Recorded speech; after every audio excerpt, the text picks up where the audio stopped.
Welcome and good morning. Thank you all for attending the latest in our Student Equity Speaker Series.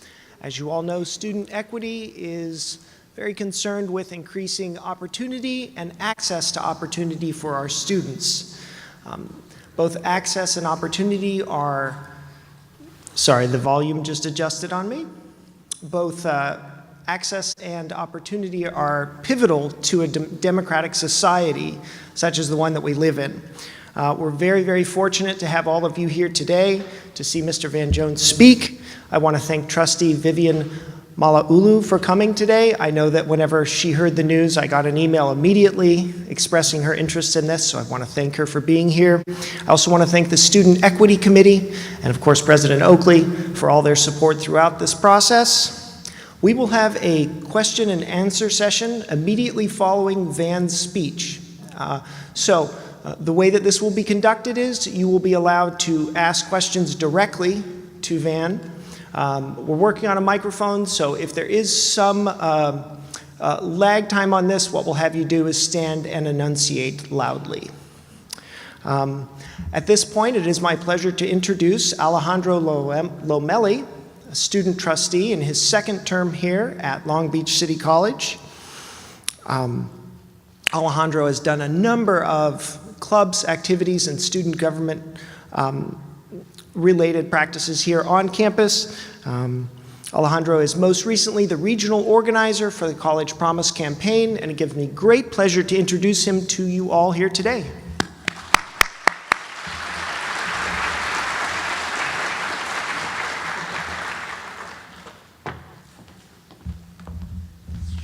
Awesome. So thank you, everyone, for being here, being in attendance for this wonderful speaker series. Thank you, Professor Vitt.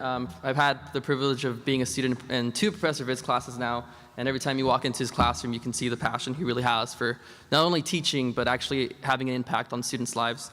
I want to take a moment to thank our student equity team here at the college. They've done a great job. These speaker series are just another example of what we can do to help equity here at the college. But I wrote some notes down, if that's okay with you all. I won't take up too much of your time, but again, I'm not quite at Van Jones's level where I can just read off of my mind, but I do need some notes here and there. Just a little story about myself, if that's okay. I've been here for it's my 3rd year now. I'm the student trustee, and I'm sure you all are wondering, as I was, why I'm specifically up here. And this is kind of a question that, when first asked, I was a little surprised and humbled, but this is a question that's kind of been bugging me for about a few days now. So what was it that made me apart from these other students? Was it because I'm in a position of leadership? Was I because I was elected in student government? What really was it that made me sort of be the student up here, introducing such an influential person? So I was talking to one of my coworkers about it, and what really struck out to me is that she mentioned that I'm here. She said, "You must have made a positive impact on someone's life," and that kind of put me in an awkward situation, because here at my tenure here at Long Beach City College, and I'm a student here like all of you here, but I've been working a lot within the community and within the college to try to improve students' lives, not only for, again, students, but also for faculty and staff, bridge some relationships, and break down some barriers that I've seen here throughout my time. And to hear that I actually had an impact on just one person's life, it really was no greater honor than being told that. So if that wasn't the reason, I would hope you can just let that go, but I hope that's the reason. But yeah, I live my life thinking that if I can have a positive impact on someone, then everything I've done is all worth it. So today I have the privilege of introducing Van Jones. He has not only impacted one life, but he has impacted thousands of lives throughout his career. So Van Jones is a CNN political contributor, regularly appearing across the network's programming and special political coverage. He has founded and led numerous social enterprises engaged in social and environmental justice, including the L.A. Baker Center for Human Rights, Color of Change, Rebuild the Dream, and the Dream Corps.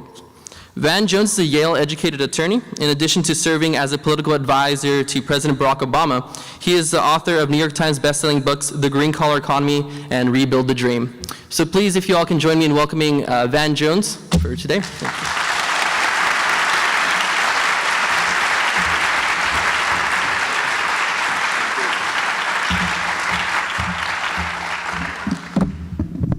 Hello. Now, how many of y'all were here last time? Just a few, so I can recycle all the same old jokes. I love that. I won't have to work as hard. Well, first of all, I greatly appreciate the introduction. You know, it's amazing what you can do if you're a student who decides to get involved. I think one of the things that we don't tell the students enough is that when you leave here and you're looking to transfer or you're looking to get a job, you really need three things. One, your grades, obviously. Two is a faculty member who's willing to recommend you. There's almost nothing you're going to do once you get your degree that you're not going to want to have a faculty member to write a letter on your behalf, stick up for you, even when you're here, help you get an internship. But the third thing is your resume, your list of activities. You have two students that have the same grade, equally passionate recommendations from professors, but one has been involved in multiple student activities and one hasn't. The one that's been more involved is going to win out every time. It's not just good for the world or good for the campus or good for your various causes. It's just good for you because what it signals to an employer or what it signals to an institution, your next stop on your educational thing is here's somebody who is going to be a contributor. Here's somebody who's going to give and who's got some experience working with other people, and it just helps you stand out. So I always love being able to come on campuses and meet some of the student leadership. Well, this has been a very boring year.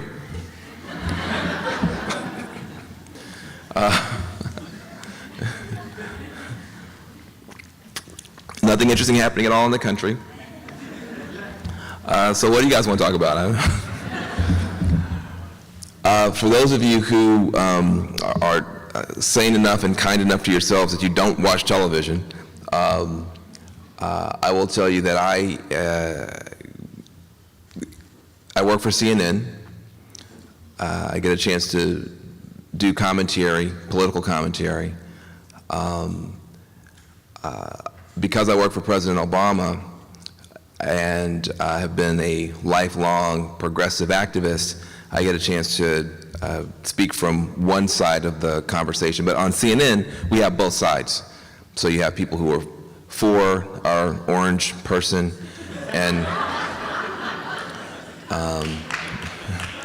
then you have the rest of us. And it's been a remarkable learning experience. And so what I want to do is give you a sense of what I think is happening in the country and give you a sense of what I think your generation, especially those of you who are, you know, under 30, under 40, you know, that kind of 20 to 40 group, what you actually have already achieved. And then I want to talk about what I think you guys are going to have to get done. So here's what I think is happening in the country.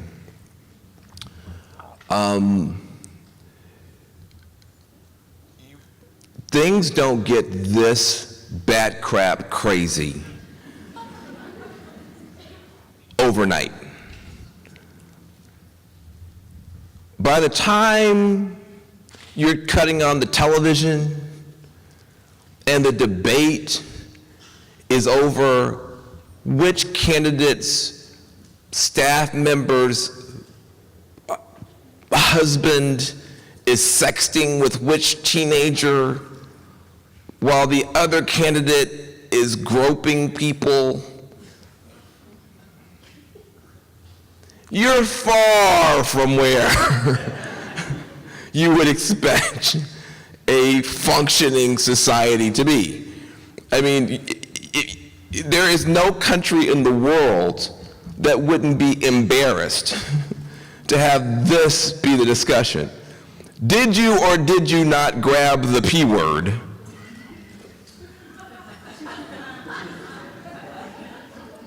Is not a usual debate question in a presidential election. Did you or did you not hide your server in your bathroom so that your coworker's perverted husband might mix in his D pics with classified information?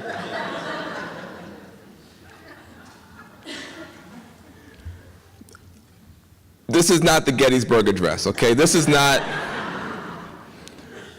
So you have to ask yourself the question, how in the heck did we get here?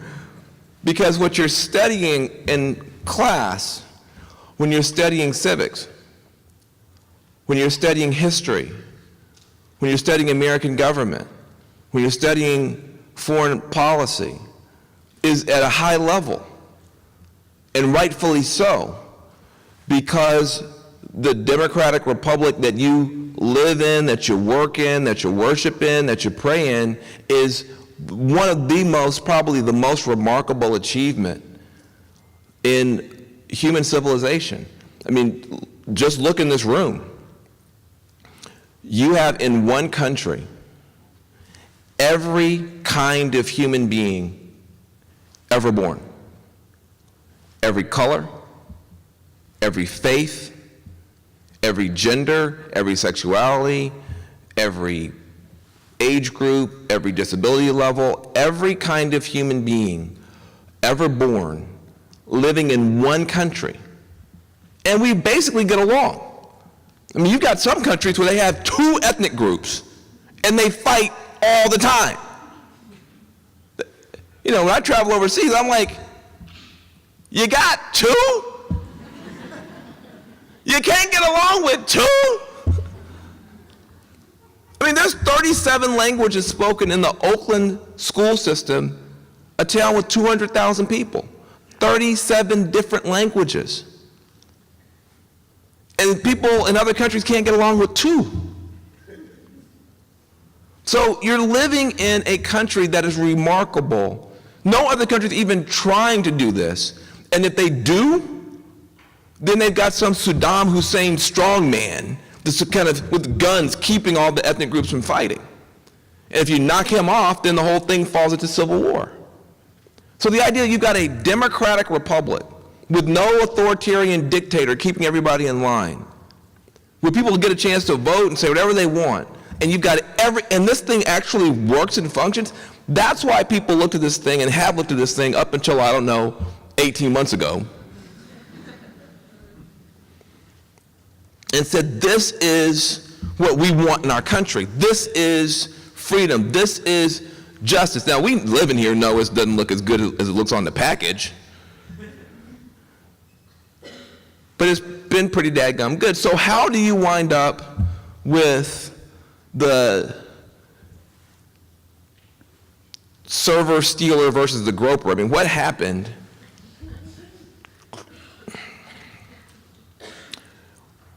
What I will say to you with some sorrow, but with all candor, is that we had, for 30 years, a failure of leadership at the top of this society in both political parties. Both political parties at the very top, not you, not your parents, but at the top, both political parties began to converge at the top on ideas that wound up being just stupid. That's a technical term. Just ignorant. I'll give you 4 just to give you a sense of how bad things have gotten at the top of your society. Number 1, ignorant idea. It's a technical term. Google it.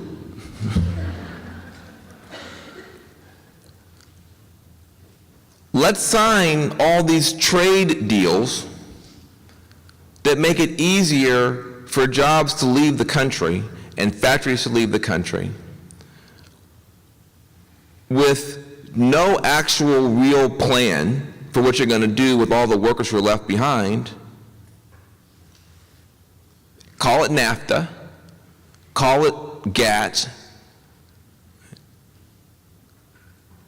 and hope everything works out for everybody.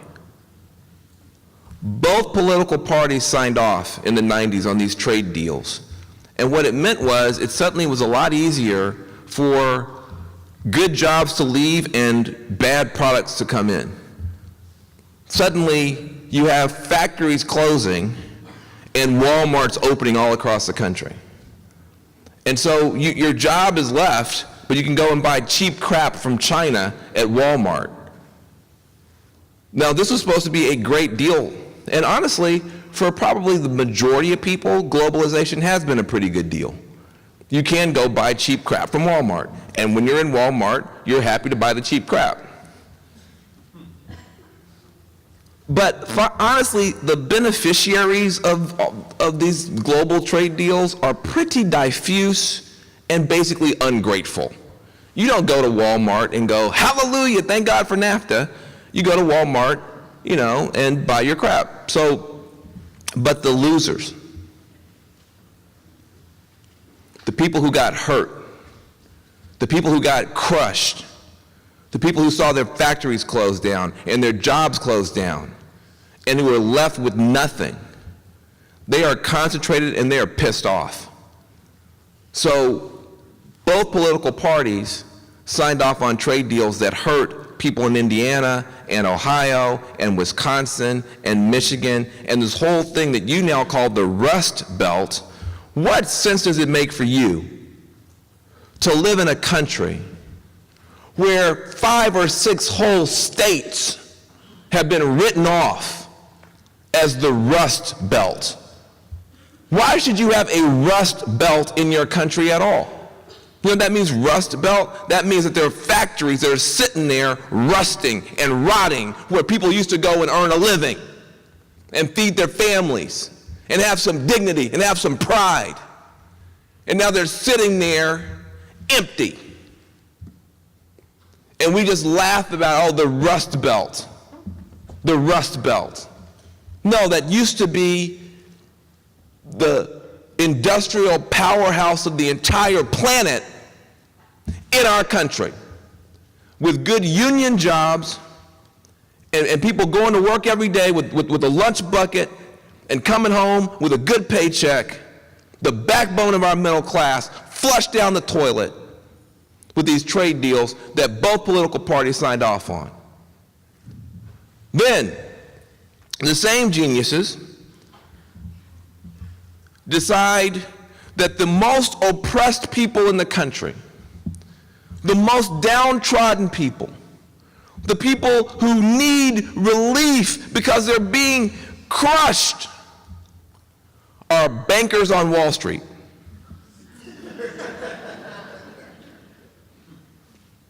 That bankers on Wall Street are just being strangled by government regulation. Oh my God, we must free the bankers. Oh my God, the poor bankers.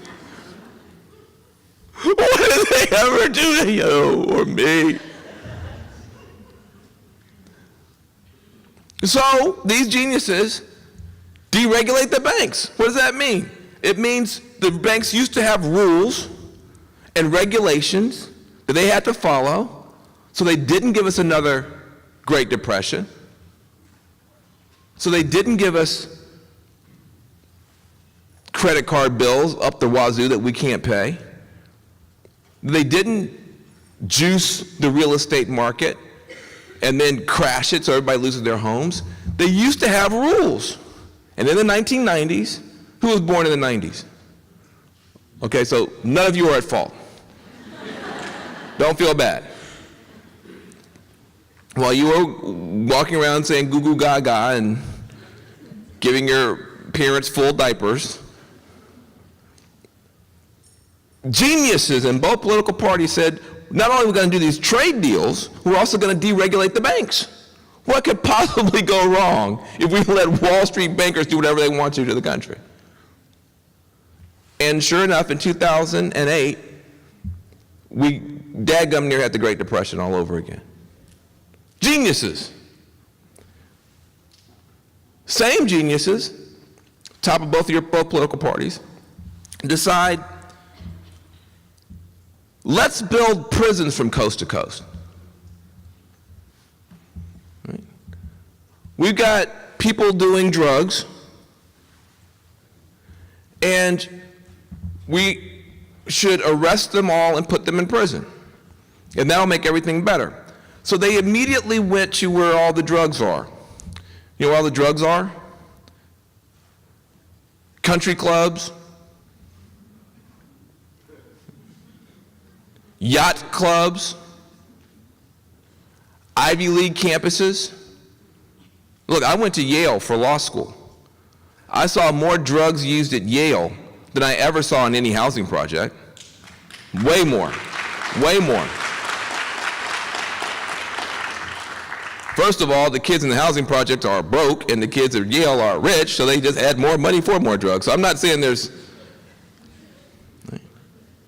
So they said, what are we going to do? We're going to go to the country clubs and the yacht clubs and the Ivy League campuses, and we're going to put all those people in prison, right? Isn't that what they did? Isn't that what they did? No, they didn't do that. Look, I'm actually not on television right now. I'm actually here. You can answer my questions. You guys are like... I'm here. I'm actually here.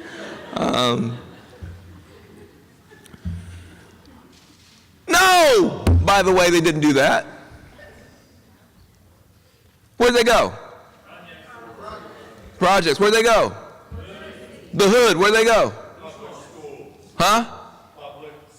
Public schools. Stack all kind of cops up in the public schools, the barrios, the hood. Went to your neighborhoods.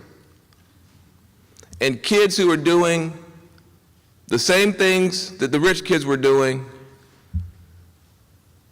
they didn't graduate from Yale Law School like the rich kids did. They went to prison. And you all know somebody who got caught up in that mess. So that now you live in a country where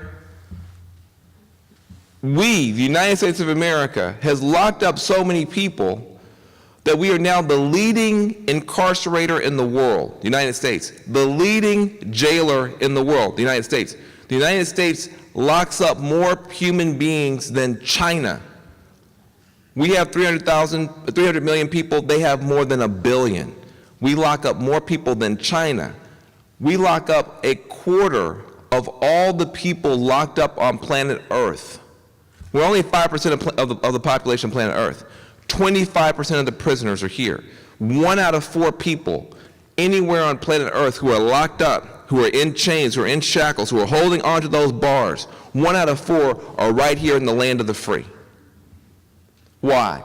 Because they created an $80 billion a year industry locking people up.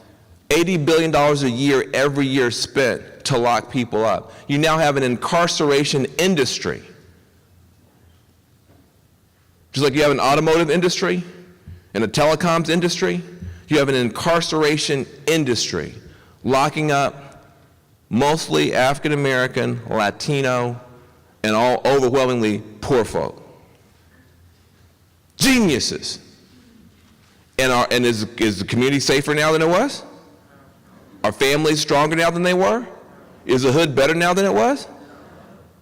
Geniuses. So they ship the jobs out, they set the bankers free, and they lock up the poor.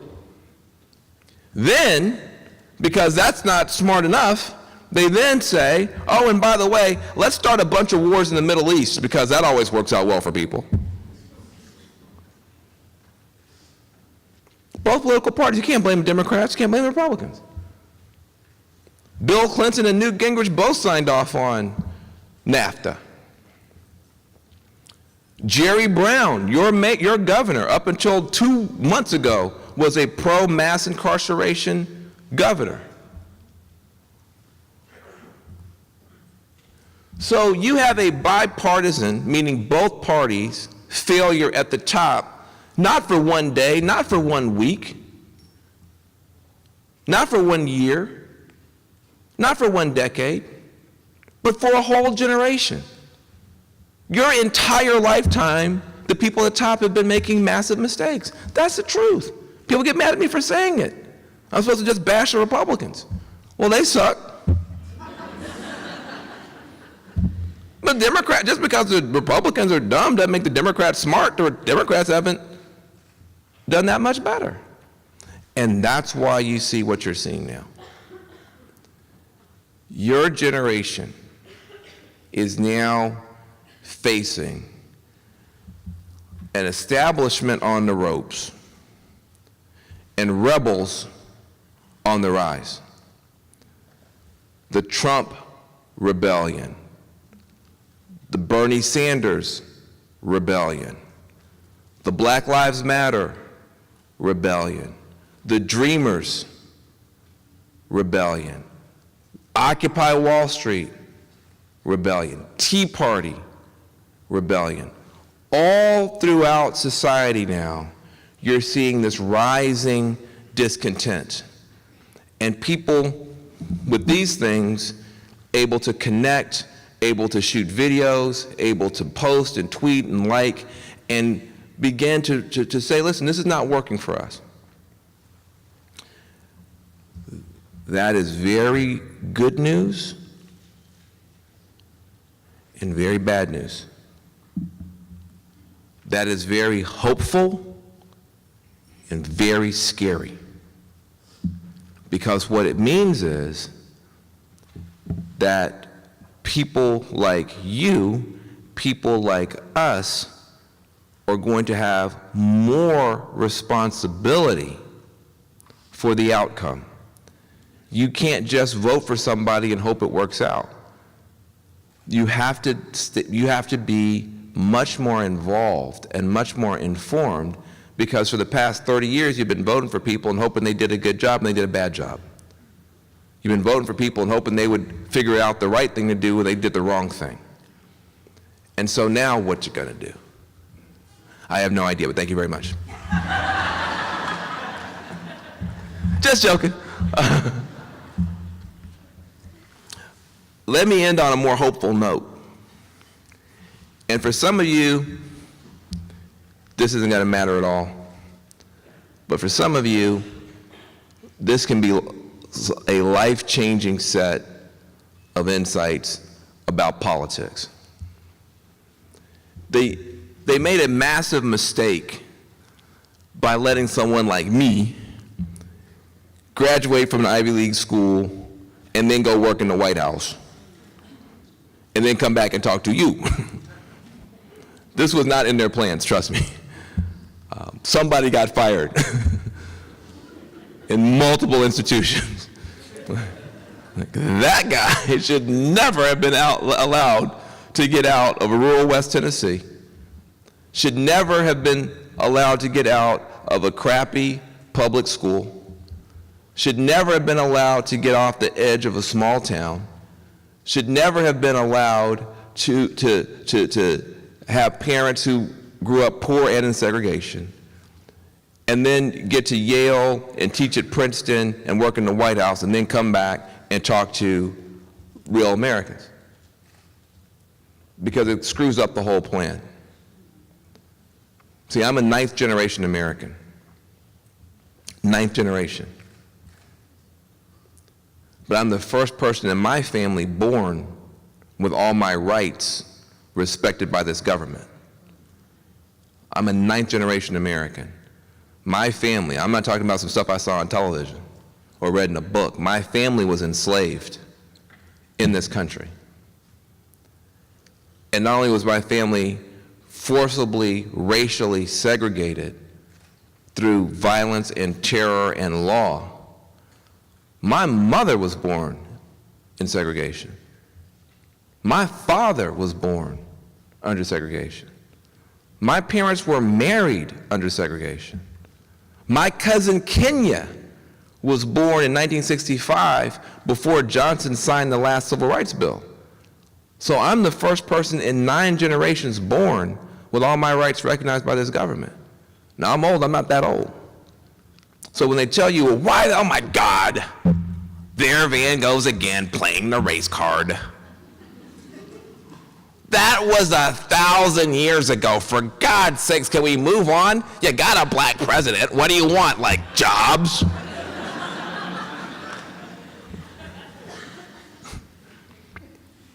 That's what I mean. It'll make you feel bad. You know what I mean? Like, I'm literally the first person in my family with rights.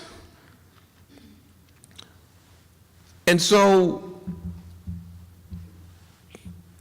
I got a chance to go to the University of Tennessee at Martin, a much worse school than this, much smaller with fewer resources. When my father died, we put on the cover of the funeral program, we put the picture, it was a picture of my father standing in front of Yale Law School the day I graduated with his hands in the air.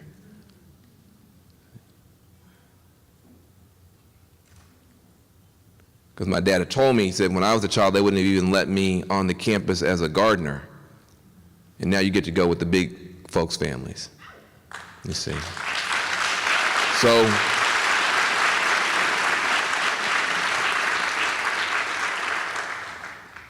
So we come out of the same stuff. Same tough neighborhoods, same beautiful but totally effed up families. Same big hopes on your shoulders as on mine. Same irrational concern for people you don't even know.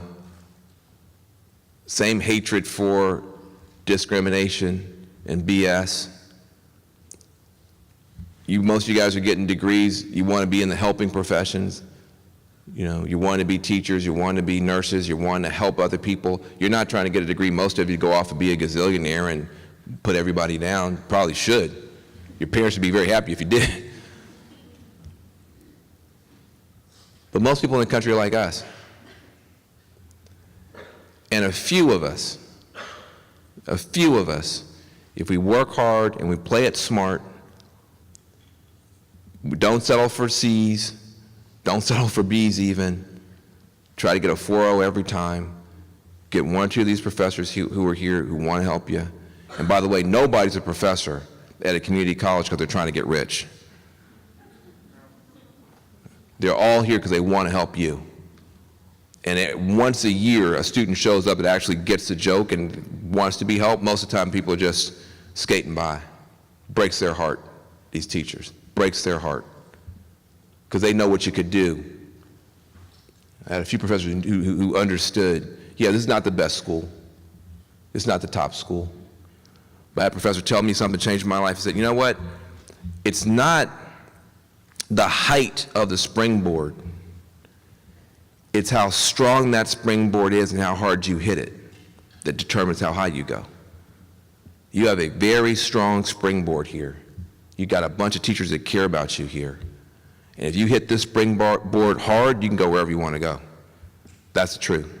And I'm speaking somebody who comes right out of the same experience. And as a result of having this particular attitude about my schoolwork, my father told me, he said, listen, every class you go in, son, somebody's going to get an A. Better be you. Willie Jones didn't play. My dad's name was Willie Anthony Jones. And Willie was no joke. My father said, excellence is a weapon. Excellence is a weapon. You go into a classroom, everybody starts off with a 0. You walk out of there with an A every time. And over time, people have to recognize it. And they have to recognize it. You run around here with these kids that are happy to get a C or talk about I'm passing. Says, I'm not sending you to college to pass. I'm sending you to college to succeed. And you got to take these classes very seriously. Every class is a war. Every class is an opportunity for you to show who you are and what you can do, and somebody will notice. And sure enough, I had a professor who came to my campus one semester. It was a miracle.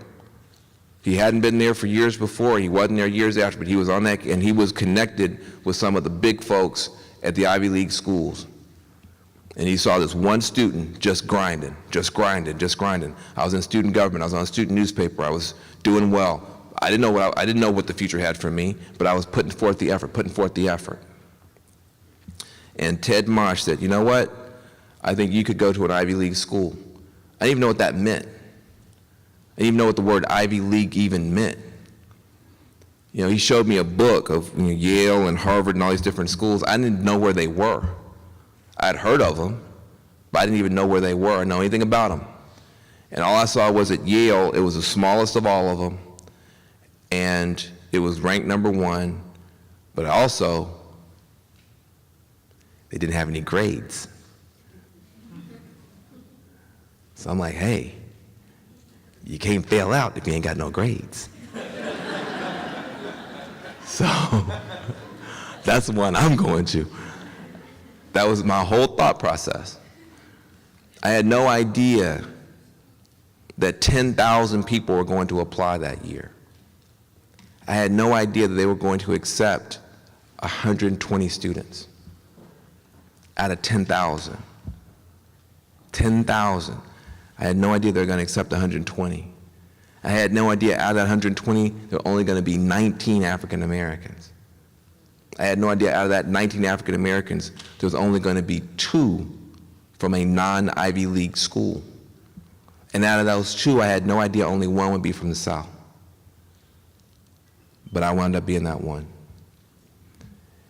And what happened to me can happen to you. I slipped through.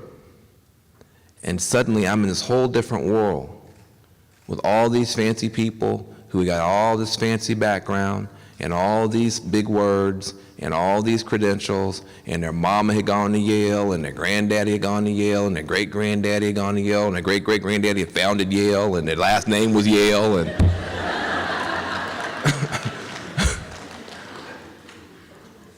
and my last name is Jones. So you knew I was in trouble.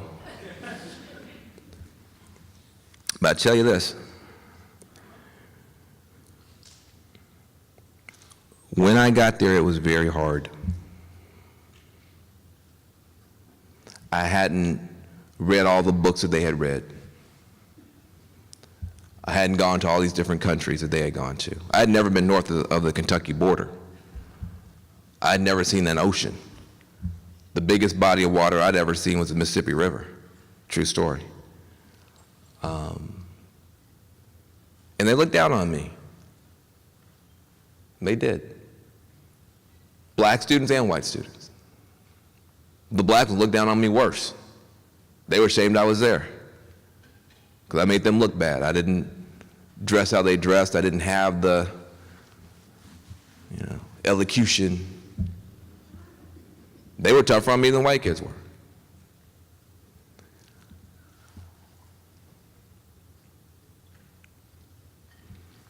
But I thought to myself, everything they have learned, they mostly learned out of a book. And if I work hard, I can read all their books. And if I read all their books, I can know everything they know. But they are never going to know what I know. They are never going to know what I know, no matter what they do. And so you've got an advantage coming out of the heart of this country. You've got an advantage, the story of your family, the struggle to even get here. Some of you don't even have papers to be here, and you're scared every day that something's going to happen to somebody you care about. You have an advantage. That's not a disadvantage. You're not a disadvantaged student. That's an advantage because you know stuff, and you care about stuff, and you understand things, and you aren't stupid. Then you would never sign off on some deal to send jobs overseas. You'd never sign off on some deal to build prisons everywhere and no schools. You never sign off on some deal to have the same bankers and the banksters that rip off your families every day, give them more power, more rights, and more freedom than you do. You would never send your cousins and yourself overseas on some stupid war with no plan to win the peace. You never do any of the stuff these people do. The good sense in the country is in folks like you. The good judgment in the country is with folks like you. But they keep us down. But you got a way out because you're here. You're thinking about this, oh, if I'll get a slightly better job, right? It's a good, bank shot for me to go to a slightly better school. That's all true. But that's a tiny part of the truth. The truth is, your communities need you. The truth is, your family needs you. The truth is, your country needs you. The truth is, the world needs you. Because you come out of the middle class and the working class and poor communities. And you got some education now. And you stayed out of trouble. Mostly.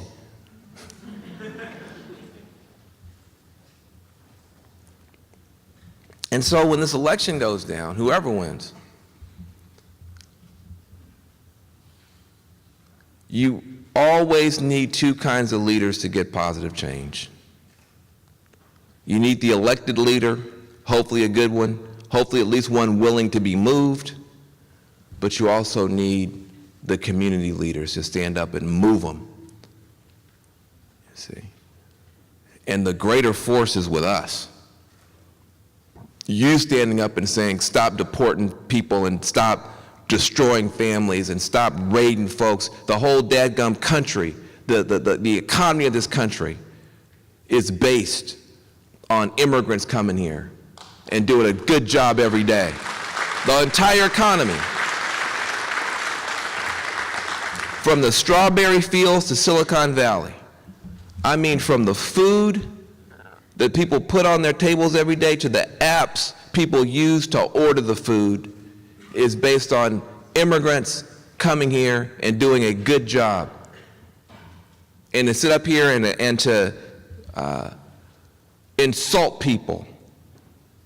First of all, my family's been here longer, and most of your families have been on this continent longer than Donald Trump's family has.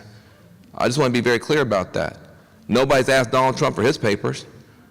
The Native Americans didn't ask him for a passport. So everybody needs to be respected. And everybody's giving a tremendous amount to the country. The African American community has given so much. If you didn't have the African American community, forget the cultural stuff, forget the music, forget all that. Just even the way the African Americans vote, voting against every dumb war, voting for positive programs. The African American vote has been a ballast for progress in this country.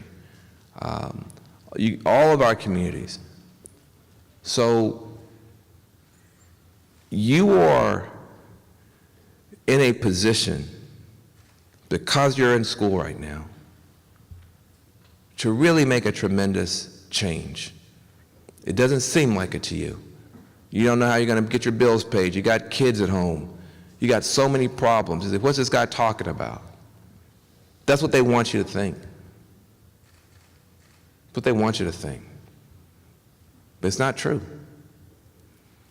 Just with this, you're connected to more people with this right here.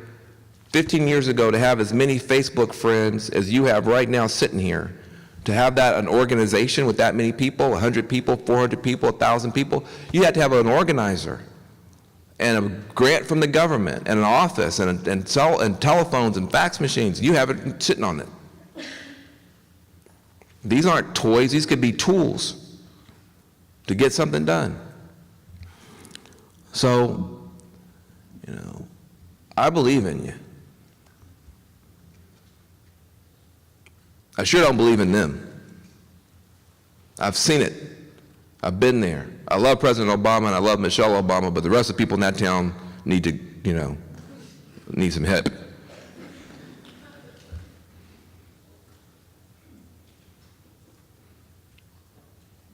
And there's somebody in this room right now that's got a dream that they're scared to go for. There's somebody in this room right now that's been writing the same thing in her journal over and over about who she wants to be and what she wants to do, and nobody around you is echoing back to you that it's possible. And everybody's telling you to be realistic and to lower your sights. And I'm telling you right now, the fact that I'm standing up here having gone to Yale Law School, having worked in the White House, having worked with Prince, having taught at Princeton. I'm on CNN tonight, and the whole world got to listen to my black ass. You can do it too. Thank you very much.